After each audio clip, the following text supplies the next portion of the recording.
In this video, I'm going to introduce you to the meshwork of intercellular fibers known as the cytoskeleton. First, the basics. The cytoskeleton is an intercellular network. It's composed of three types of fibrous proteins, and it's found in all eukaryotic cells. There are similar but simpler systems in prokaryotic cells like bacteria, but we won't cover those in this video. The three components making up the eukaryotic cytoskeleton are microtubules. These are the largest. They have an outer diameter of about 25 nanometers. Although I said these are the largest, a nanometer is a tiny, tiny distance, and we can only visualize these using electron microscopy. They're not visible with bright field microscopy. Second class are microfilaments. These are the smallest, being about 7 to 8 nanometers in diameter. And the third class, called the intermediate filaments, are intermediate in size, 10 to 12 nanometers. Now, although I've listed these components separately, you should know that the cytoskeleton is interactive. The three types of fibers interact with one another, and the cytoskeleton is also associated with other proteins and with organelles. In addition, although I'll mostly be showing you pictures that make it look like the cytoskeleton is a static structure, this is not so.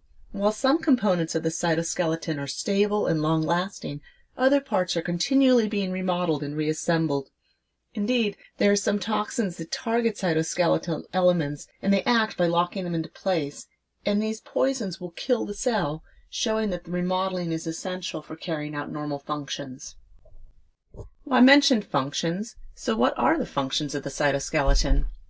There are several. One is to provide structural support and to help shape cells. Another is to organize subcellular location of organelles, for example, keeping the endoplasmic reticulum, the Golgi near the nucleus, holding vesicles close to the cell surface so they'll be ready for release, or moving mitochondria to active parts of the cells where energy supplies are needed. The cytoskeleton also serves as a function of highways. It can be used to deliver cargo to distant subcellular locations. Some types of cytoskeleton are involved in generating force in motile cells, so whether they're crawling like amoeba, or contracting like muscles, or swimming like sperm, the cytoskeleton is involved. And the last one I'll mention here, although there are other functions, is that the cytoskeleton makes up the machinery that's going to be involved in cell division during mitosis and meiosis. Now I'm going to show you some examples of each of these three types of cytoskeletal elements, beginning with microtubules. Microtubules are hollow, relatively rigid tubular structures. We can see that in this electron micrograph. Probably the first thing you notice are these long, tubular structures. Well, that's a microtubule. But this image also shows us some microtubules that have been cut in cross-section, and I hope that you can see the hollow center in the middle of each one of these tubes. Microtubules are found in a variety of locations in the cell, and in different orientations as well. They can be organized into larger arrays like mitotic spindles and cilia and flagella. Intermediate filaments are a second class of cytoskeletal elements. These are solid, unbranched filaments, and we can see that here in this image. Here I've circled some that have been sectioned in the longitudinal directions, and I want you to notice how they kind of look like long strands. The inset shows us some in cross-section, and notice that unlike the microtubules, when we cut through an intermediate filament, it's solid. Intermediate filaments are strong rope-like structures, and they resist compression and also stretching forces, and they help hold cells within a tissue together as well as to the extracellular matrix. This is the most diverse group of cytoskeletal elements. There are many different family members that serve different functions in different parts of the cells and that are found in different types of cells, so that we find a different class of intermediate filaments in muscle cells versus nerve cells versus epithelial cells. The last type of cytoskeletal elements are microfilaments. These are also called actin filaments, and people will often use the term interchangeably. Microfilaments have a two-stranded structure. They're flexible filaments with grooves on either side. I've drawn a little cartoon here of what a little bit of one microfilament would look like. There are these two strands that are wrapped around each other. In the cell, they're often organized into a loose meshwork, such as is shown in the left panel of this electron micrograph, but they can also be organized into highly structured arrays, such as bundles. Microfilaments were first identified in muscle cells, and they serve as the basis for muscle contraction. They're also involved in crawling motility, such as what we see with white blood cells, macrophages. Well, let me close by showing you just a few examples of the cytoskeleton in different tissues.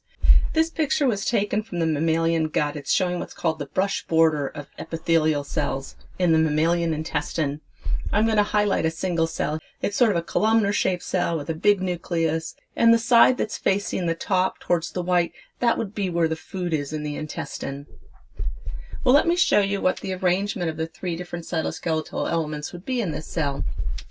Microfilaments are found in the villi that increase the surface area necessary for food resorption. There also is a dense network of microfilaments underneath the surface of the cell all the way around. We call this the cortex. Microtubules originate from a point near the nucleus. The long tubes sort of stretch out towards the periphery of the cell from that position. And intermediate filaments, the ones that I said are involved in resisting compression and stretching forces, in this cell type, intermediate filaments are found at junctions, connecting two cells together within the tissue and also holding the cell to the extracellular matrix which lies underneath. Here's another example of intermediate filaments in epithelial cells. Here, a specific type of intermediate filament called keratin is stained orange, and then the green dots represent cell-cell junctions. They're a structure called desmosomes. And I hope you can see that the fibers are sort of connecting the cytoskeleton from one cell to the next. Here's another example. This is a picture of a nerve cell. In this image, microtubules are stained green. Notice how the entire length of the axon has a high amount of microtubules. It's not shown here, but axons also have a type of intermediate filament called a neurofilament in them. If you look at the end of the axon, though, in what's called the growth cone, there we find a lot of microfilaments, actins. In the structure around the cell body, where the dendrites would be developing, there's a lot of actin there as well. So different components of the cytoskeleton can be found in different parts of a cell. Finally, let me briefly talk about the roles in cell division. Remember that when a cell is going to divide, it first replicates the chromosomes and then divvies them up, dividing them between the two daughter cells. This process involves a structure called the mitotic spindle, and here we're looking at a fluorescently stained image. The blue would be the condensed chromosomes, the DNA. The green is the tubulin set up in this characteristic structure. And then the pink dots are kinetochore. That's a site on the chromosome where these microtubules can attach.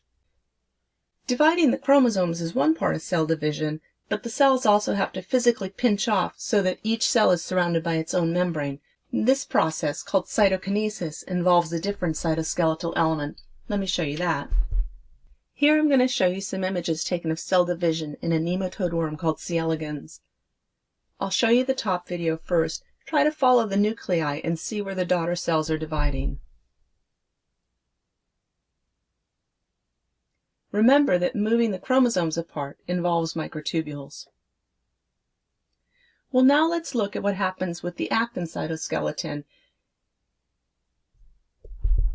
In the bottom video, you can see that initially actin's distributed throughout the cell, but when it's time to go and have the cells divide, it will form what's called the contractile ring, and we'll see a band of green staining around the middle of the stain showing up and contracting as the two daughter cells pinch and divide.